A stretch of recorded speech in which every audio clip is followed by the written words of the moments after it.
贤侄啊，我看你心事重重的，是不是有什么事儿？伯父、伯母，之前我跟海棠算是解除了婚约，可仍然走到了一起。承蒙伯父伯母不嫌弃我病殃殃的，也从未说过一句反对的话。可是接下来我要做的决定，如果不向伯父伯母明示，我心中有愧。你要做什么事情？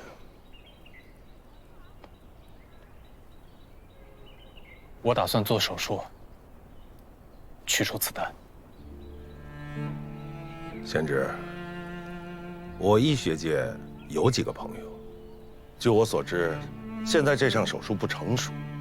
如果手术失败的话，轻则瘫痪，重则，那可就是有生命危险啊！张琪，那这个手术你不能做呀，这病慢慢养总会好的。对，你伯母说的对，你还年轻，这慢慢可以恢复的呀。但是如果你是为了海棠，而去冒着生命危险做这个手术的话，我是不赞成的。其实啊，说句自私的心里话，你不能飞，我们俩反而更安心一些。你伯母说的也是我的想法。贤侄啊，身体发肤受之父母。伯父，这件事情，请一定向我父亲保密。做这个决定，我已经深思熟虑了。可家国破碎，倾巢之下焉有完卵？军人许国，是我这辈子的使命。可是，我真的不想让海棠像元英那样。怎么了？又难受了？没事儿，一会儿就好了。贤侄啊，如果你执意要做这个手术，必须先禀明你的父亲，这事儿不能瞒着他。是啊，我心里最放不下的，第一位便是我父亲。可自古忠孝两难全，不能对家人尽孝，张琪有愧，所以我才一直瞒着他们。可即使我不在了，我还有哥哥姐姐能照顾他们。至于海棠，倘若我醒不过来，还请伯父伯母多陪伴他，帮他开始新的生活。我听明白了，你做这个手术，主要想把身体恢复好，重新能够驾驶飞机保家卫国。想法是好的，但是贤侄啊，你能不能反过来替我们这些做父母的想一想啊？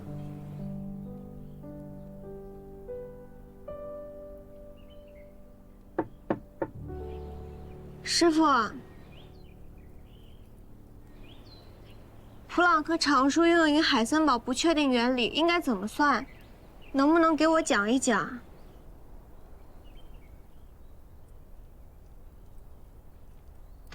你进来吧。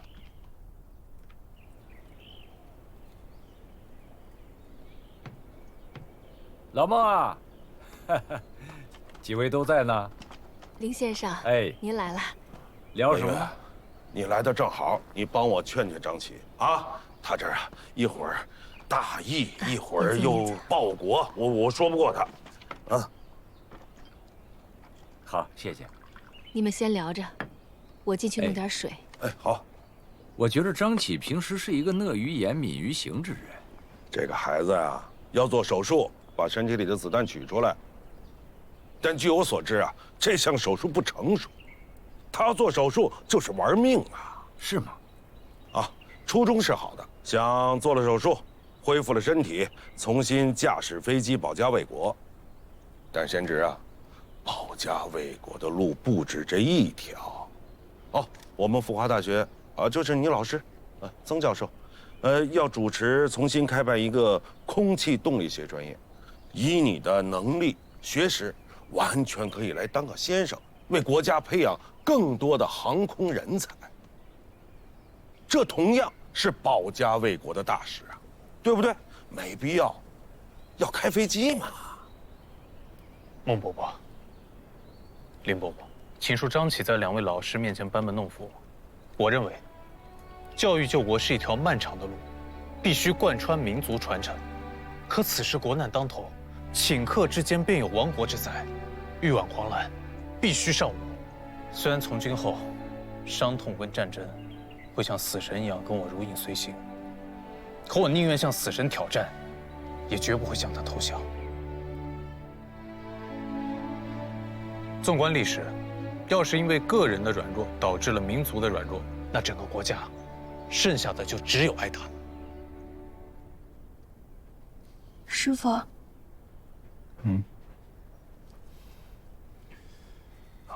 咱们到哪儿了？这儿。哦，这个得用这个公式走。刚才张启的话，让我想到了国共之间在抗日政策上面不同的主张。国民党这边主张的是攘外必先安内，共产党这边讲的是团结一切可以团结的力量，打不过也要打。老孟啊，我支持这个。林文远，我是让你劝他不要做手术了，我怎么感觉你在支持他呀？你不要着急，你再听我说几句。你说，富华被炸，我心里边想了很多。在这之前啊，我甚至认为，日本人再猖狂，还有国际法制约，总不至于来炸我们这学校吧？但是他们就是来了，而且就是奔着我们富华来的，这说明什么？这说明他们恐惧我们教育救国的理念，所以把我们学校炸了。对，士兵在前线枪林弹雨，这是战场。可是现在教育这块阵地也是战场。对呀，他们来轰炸我们的学校，就说明他害怕我们的文化，而且更重要的是，他要摧毁我们团结起来、全民抗战的意志。所以说呀，我劝他不要手术了，到学校来做个先生，一样教育救国嘛。你想一想，敌机来轰炸了，如果没有张启、破山、念桥他们架机迎敌，是什么后果？恐怕牺牲的就不仅仅是破山一个人吧，还会有成千上万的百姓葬身火海。你再想一想，从1931年9·18事变到现在，整整10年了，国府至今没有向日本公开宣战，怯懦呀！怯懦才是导致这10年我们一步一步败退的根本原因。再看看共产党的主张，团结一切可以团结的力量，全民抗战。我们的年轻人正是响应了这种号召，积极地投入到一线的抗日战争当中去。你让我现在帮着你劝说张启，我现在倒是想跟张启站在一起，反过来劝说你，他是对的。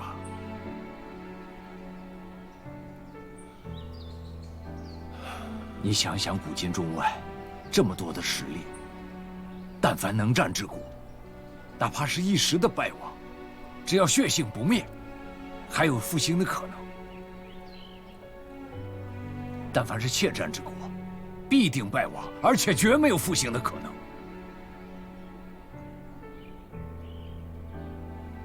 人这一生终会死的，只要死得有价值，何惧长短？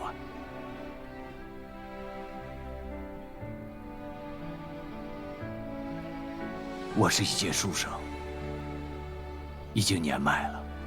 倘若时光倒回30年，那我也会像他们一样，投入到一线的战场，甚至我希望架机升上蓝天，把侵略者打得片甲不留，一战之战。说得好，他要战，便作战，就一个字，打。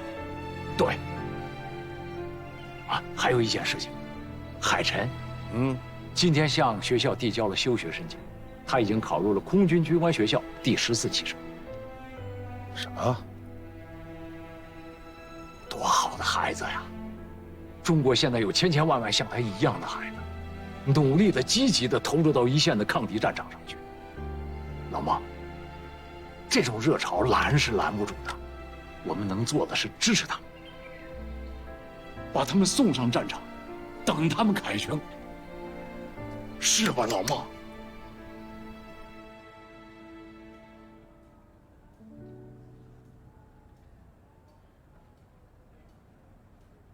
我看看，我看看，真好看。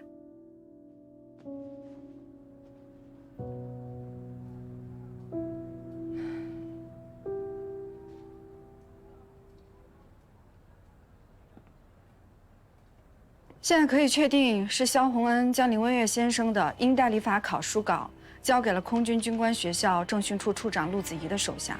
这个人我之前在北极阁10余所见过。而且，老金的死应该也跟他有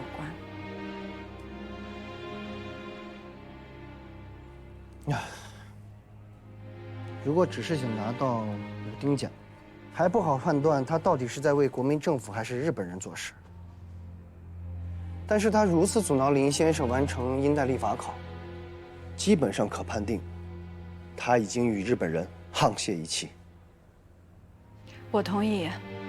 之前在北极阁见到这个陆子怡，他说是替重庆政府拿回5丁甲，跟萧洪恩也是这么说的，但我觉得不是。这个人之前一直替日本人收买走私甲骨，所以我觉得这一次，他背后也是日本人。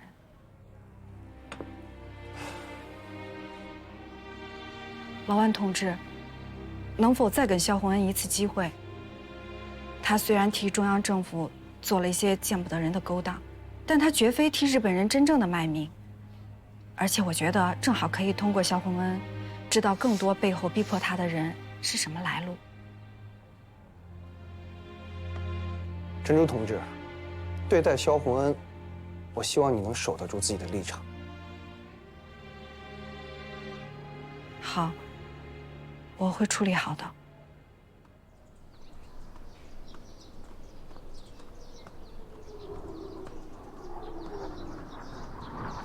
念桥，李政委，你怎么在这儿啊？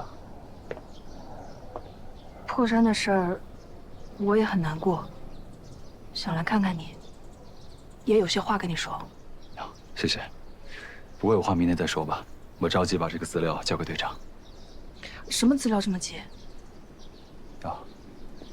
白小姐在国外一直找寻可以治疗队长的手术方案。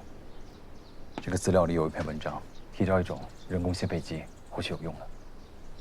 不是说张琪体内的子弹不能取吗？若是手术必死无疑，你还鼓励他做手术？我觉得白小姐说的对，我们做朋友，做队友的，能做的就是把有用的信息交给他，该不该做，能不能做，交给他自己判断。这次破山牺牲，对队长的打击很大。他是只鹰，绝不甘心永远的折翼。抱歉，先不说了。念桥，你有没有接下来的考虑？什么考虑啊？那我就直说了，日军是不会放过昆明的。整个吴家坝就只有你们中队还有一些战斗力，你们现在有4架霍克3，下一仗呢还能剩下几架啊？你究竟想说什么啊？念桥，我喜欢你。我已经让我父亲跟唐教育长递了信，只要你愿意，可以马上从驱逐机中队调出来，当个作战参谋。又或者，你如果实在想开飞机，就调去运输大队。你是说，不想让我去作战是吗？念桥，我不想变成第2个许元英。你有没有想过，上一场仗，你是侥幸才能活下来的，但你能侥幸几回呢？我爱你，活下去，跟我一起活下去好吗？李政委，谢谢你。我这条命早已经许给这个多灾多难的国家了。抱歉，我要去找队长了。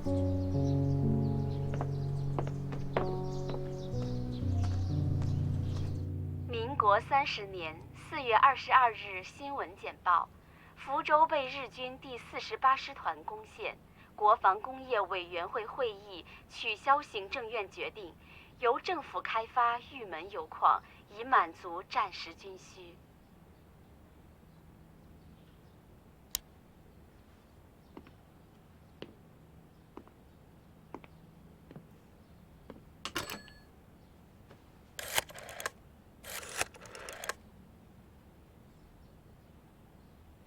老邵啊，玉门油矿那桩生意，行政院1.2亿的招商既然取消，改为政府承办，那咱们是不是这么说，这杯羹咱们是分不了了？那缅北静安油田可一定要守住啊！咱们直供燃油的份额1分都不能再减了啊！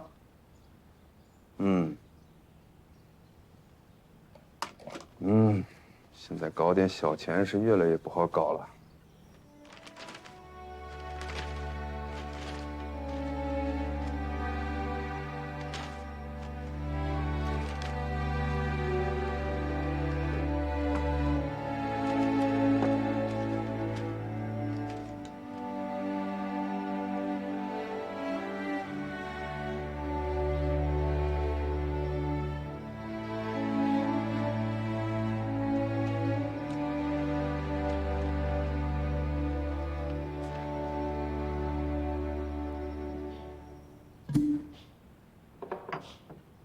初佐，咱们最近行事一定要小心。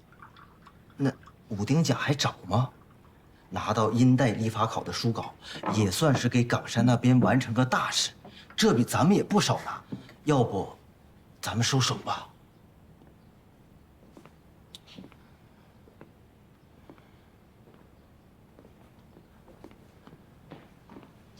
最近军事委员会调查统计局的人手段毒辣得很。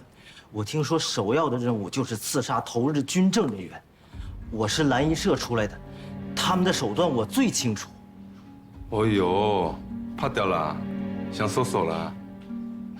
不是，初佐，您的意思是？老徐啊，开弓没有回头箭的。要知道你的家庭地位，你是上门女婿，你挣的那几个钱不够你老婆上海打桌麻将的，就这样收手了？啊？缅北的油田不想分一下了？初佐，我当然不是那个意思。您能看得上小弟，小弟必定赴汤蹈火也跟着你。只是最近封城这么紧，咱们得有点对策，硬上怕是不行啊。围魏救赵啊，老徐，啊！查韩光中队，反查他们违纪违法，通共通敌，就从张启下手。把这个钉子给我拔了，就算拔不了，也能转移视线。拔水搅浑才是你该做的事情啊！我明白。哎，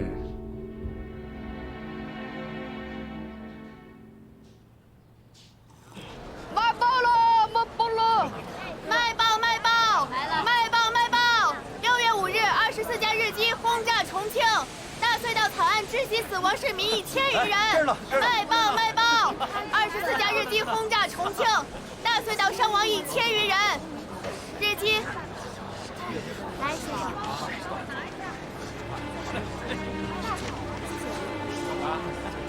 卖报卖报！6月5日，24架日机轰炸重庆，大隧道伤亡1000余人。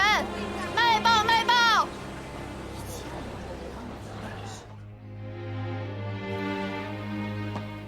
行委会怎么会直接要求张启退役呢？报告，进。校议长，行委会又来了份新的指示。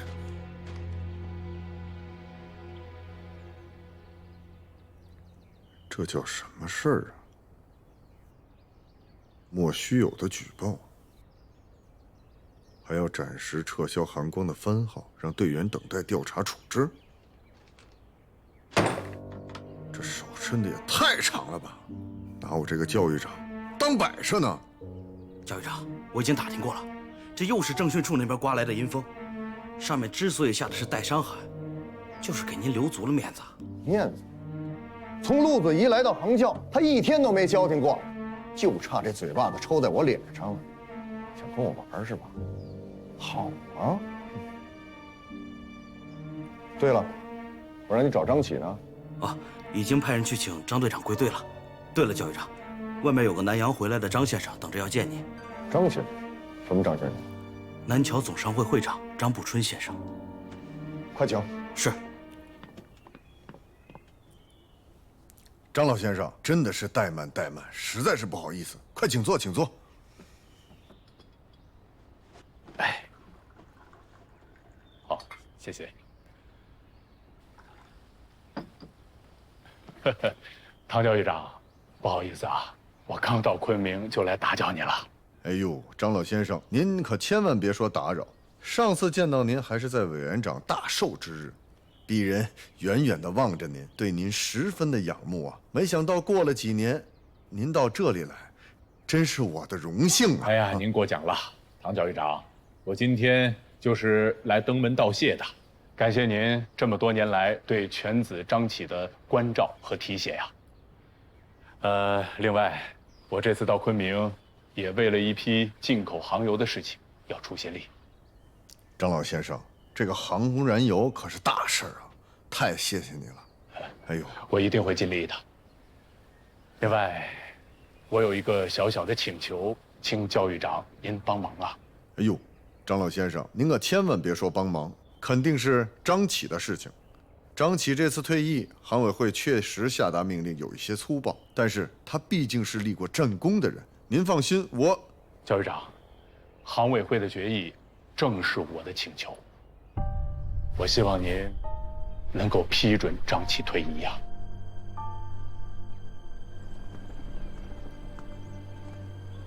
少爷来了，老爷在上面等你。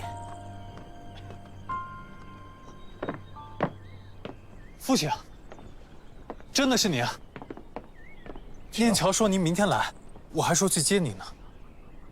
晴儿，你受伤是2年前的事吧？啊？这么长时间了，怎么还这么憔悴？怎么回事？父亲，我没事。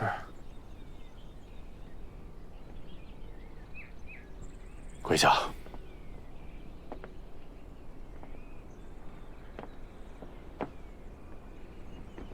家训第3条和第5条。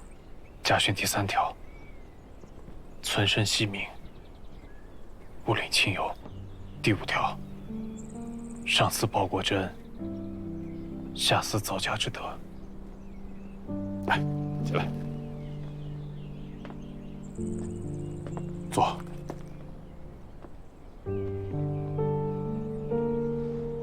好，你还记得？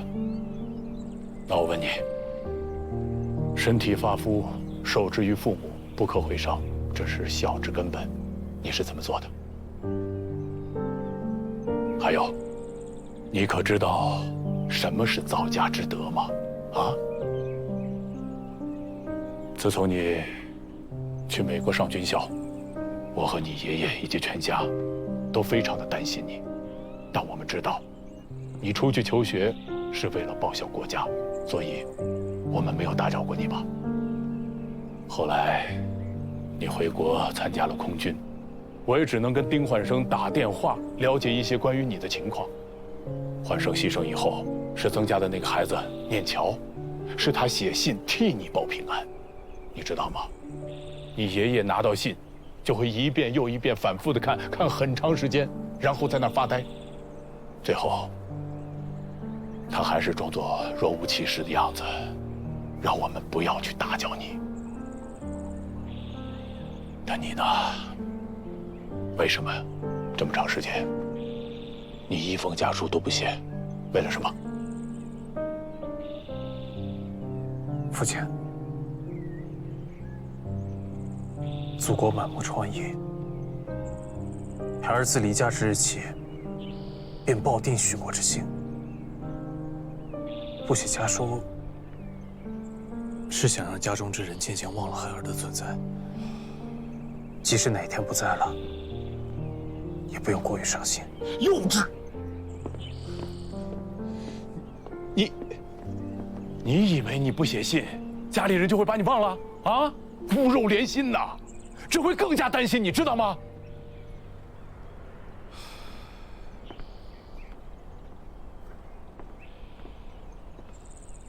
孩子，你已经为国尽了忠，现在落了一身的伤病，不可再图英雄的虚名，更不能以身试险。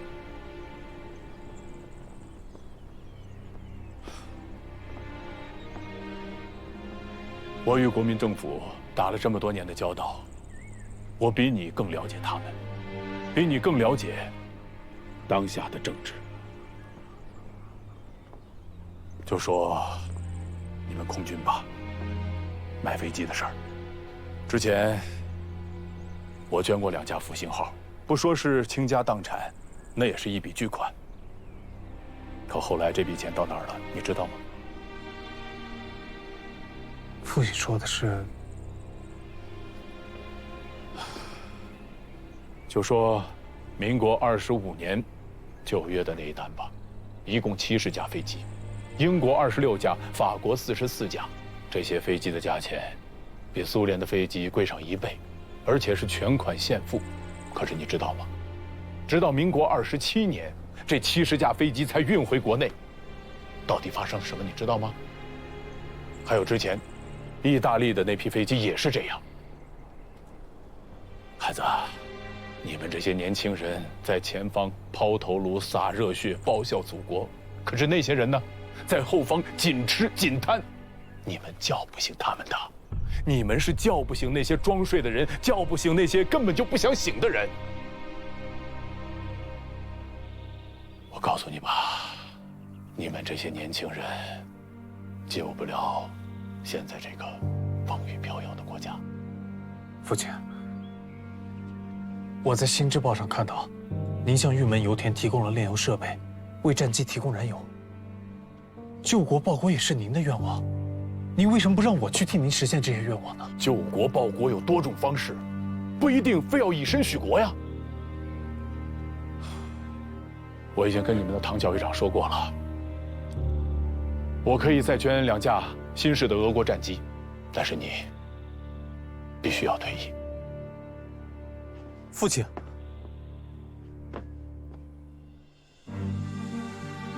自我受伤以来，队中5场击营敌，队员曾破山就是因为我不能飞，在新婚之日升空阵亡，妻子也为他殉情。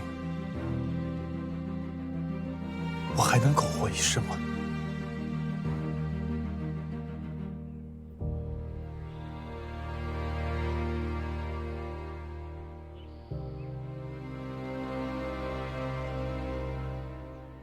这是航委会的批示，批准你退役。我也签字了。教育长，我申请以长机身份带队升空，请教育长批准。升空？你飞得了吗？我去做子弹取出手术，术后我一定可以升空的。做什么手术？这2、3年你做了无数次手术，你能站在这儿已经是奇迹了。听话，跟你父亲回去吧。你作为军人，已经尽到了军人的责任，好好回去过平平安安、太平的生活。世间都没太平，我怎么能独享太平呢？这个手术我必须要做。取出子弹以后，我就可以重新回到蓝天，带领我的中队重新御敌了。张琪，你是好样的。中队，你知不知道你们中队被撤销了？什么？这是航委会昨天送来的批示。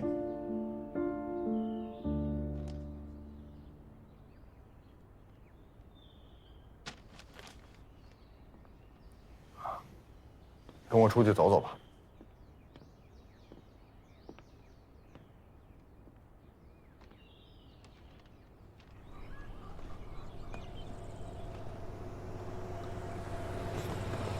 教育长，继续跑吧。是。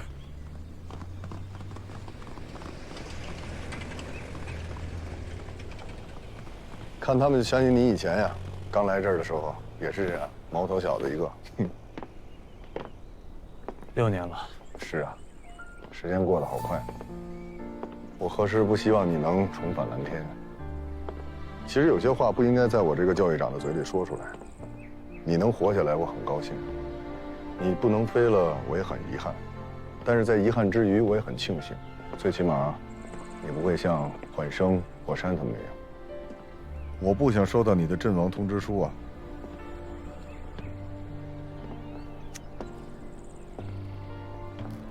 张启啊，咱俩也算是半师半友。这次航委会下令，再加上你父亲亲自来了昆明，也解决我内心很多的难事。听话，换个方式，好好的活下去。教育长，我知道您心疼张琪，可您忘了师娘是怎么死的了吗？唐生智丢下南京，落荒而逃，师娘在逃离南京路中被敌机炸死。我知道教育长发誓是要与中国共存亡。先生既然如此，又岂能要求学生做逃兵呢？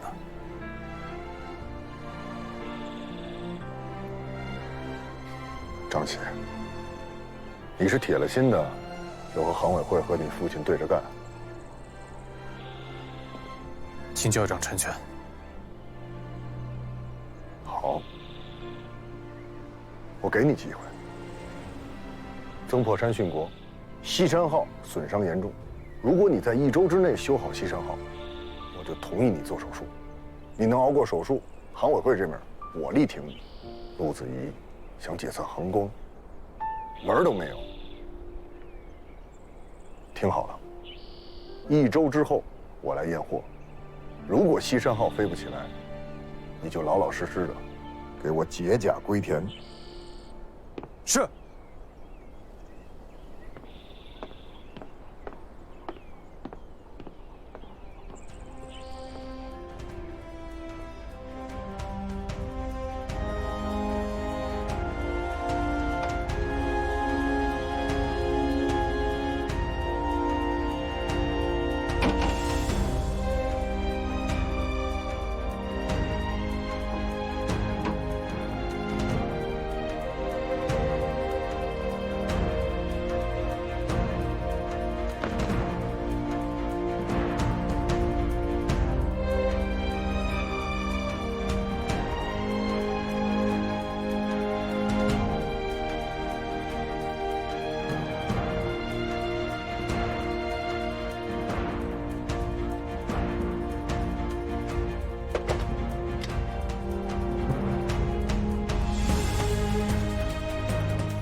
怎么样了？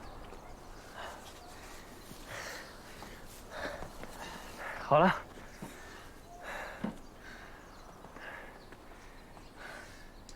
就还差机枪了。机枪？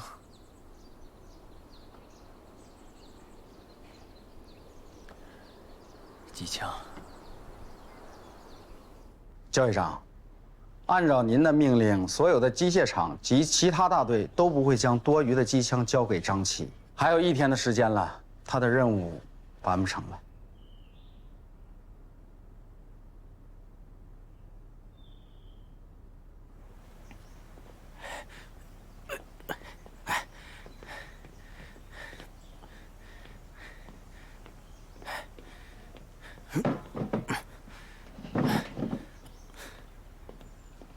多谢。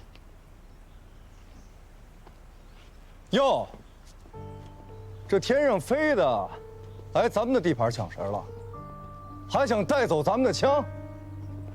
报告，咱们陆军前些日子接收了一批武器，其中有一些是从飞机上拆下来的。这把7.62口径的机枪也是，咱们用不上，就还给他们吧。还？我在虎口的大宅子丢了，还没人还给我呢。凭什么空军来咱们陆军嘚瑟？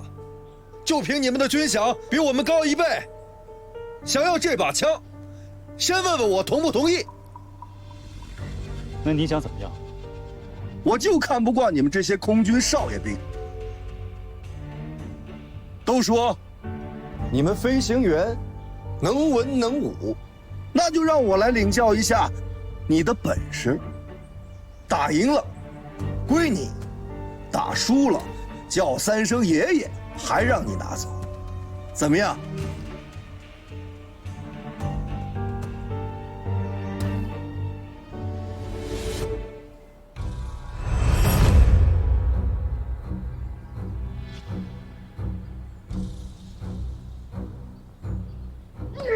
认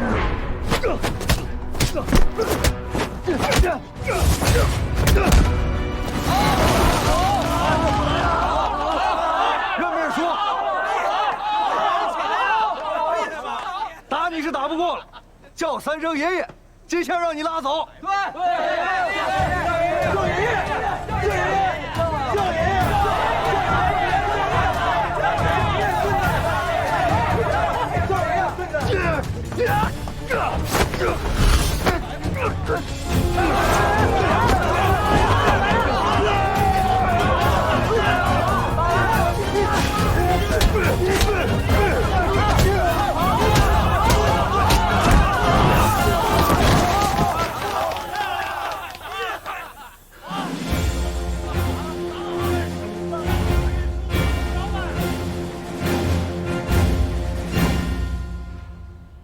你这空军少爷，你倒是说说，你非要这机枪干啥？啊，命都不要了！不要命的是我们队长，他心脏上有个子弹取不出来，但他还是要上天打鬼子。我们好不容易藏了一架飞机，就差那挺机枪了。那我也不让你叫爷爷了，你就认个输，机枪你拉走。别打了，给你打死了！不行，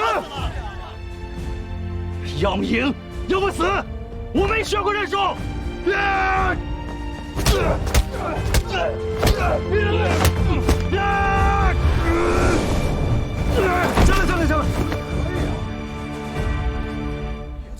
是条汉子。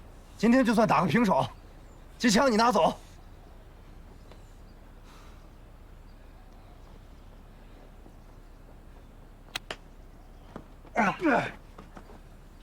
跟我来。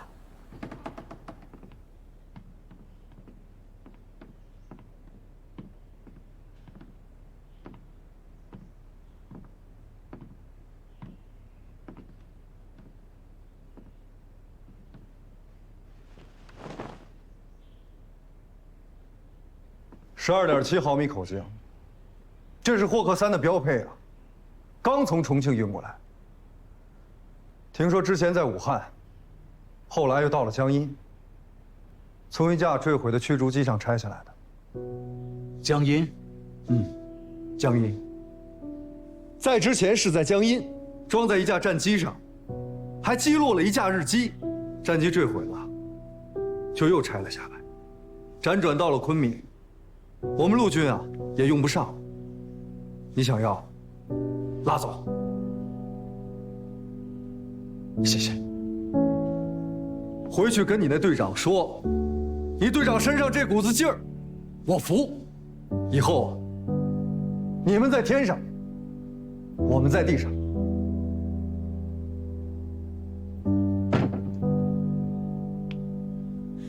要么生，要么死，跟鬼子干到底！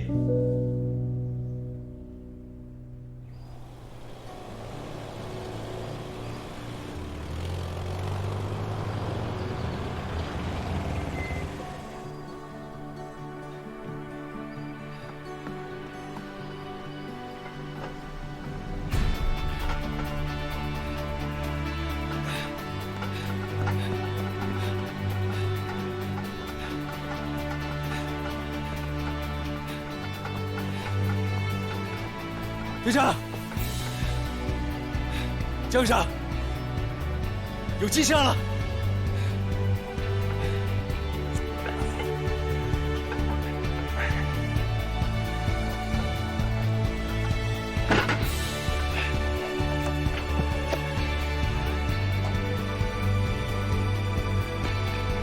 张启啊，有你的，好，你赢了，我同意你飞了。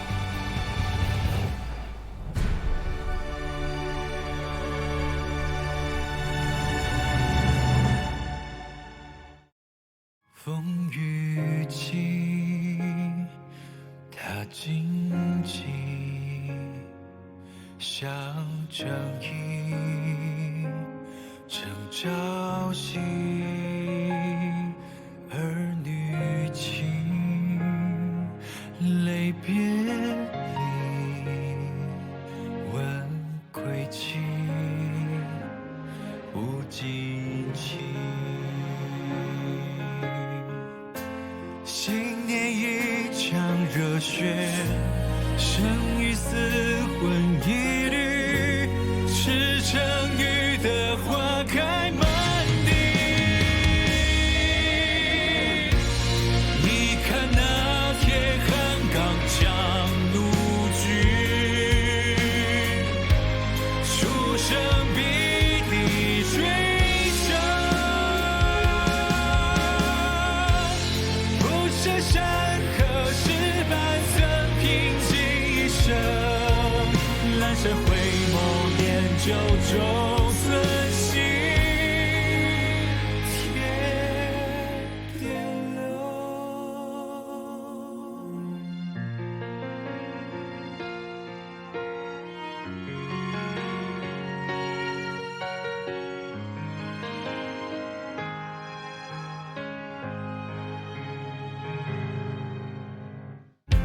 新年一场热血，生与死魂一缕，赤诚雨的花开满地。你看那铁汉刚强怒举，出生必地追杀。这山河是半曾平静一生，阑珊回眸念旧中。